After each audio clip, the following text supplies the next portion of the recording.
Morning. Kagigising ko lang.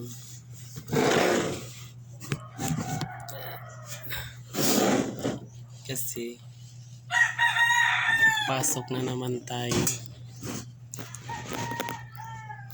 Kailangan natin pumasok eh. Visit.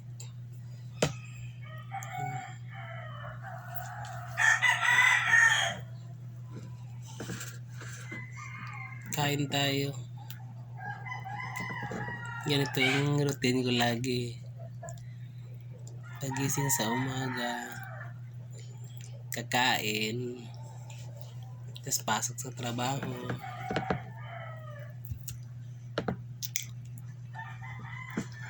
Meron tayong mga instructor dati sa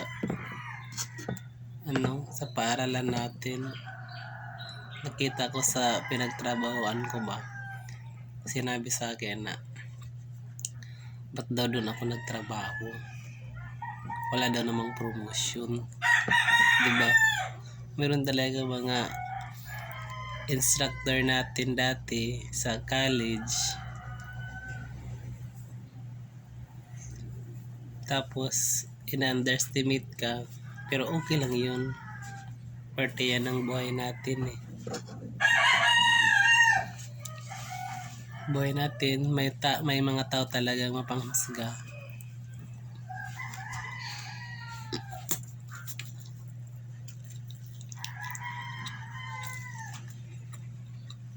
Okay lang yun.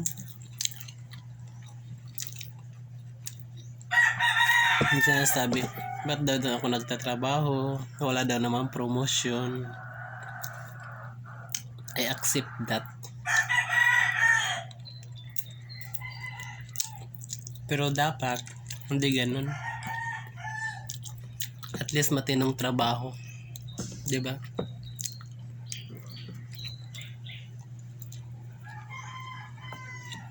Hindi natin maiwasan ang mga taong ganyan.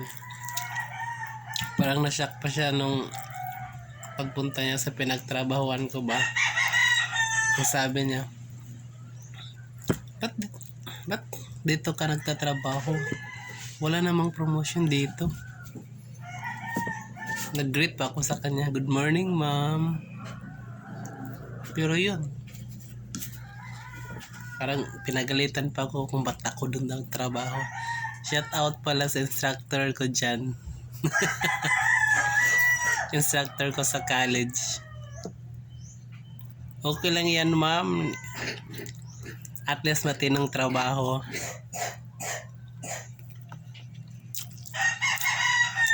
Wala mang promotion, at least buhay pamilya ko dahil sa trabaho na to. Yun talaga.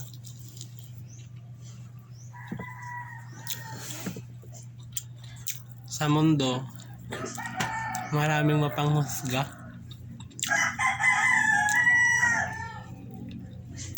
Pero dapat marunong kang marunong kang makisabay sa agos sa panahon. Kasi hindi ka marunong makisabay sa agos sa panahon, matatalo ka. Dapat yan lang eh, lakasan ng loob.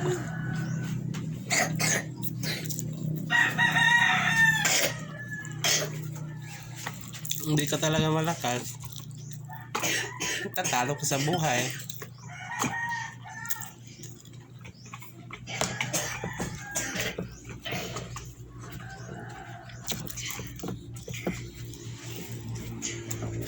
Tapos kung kumain, maligo, tapos punta sa trabaho, after work, uwi sa bahay, wala ka ng enjoyment ba? Gumala. Wala ka ng panahon sa mga ganyan. Pag may edad ka na talaga, nakafocus ka na sa pamilya mo, hindi ka na makaalis-alis sa bahay.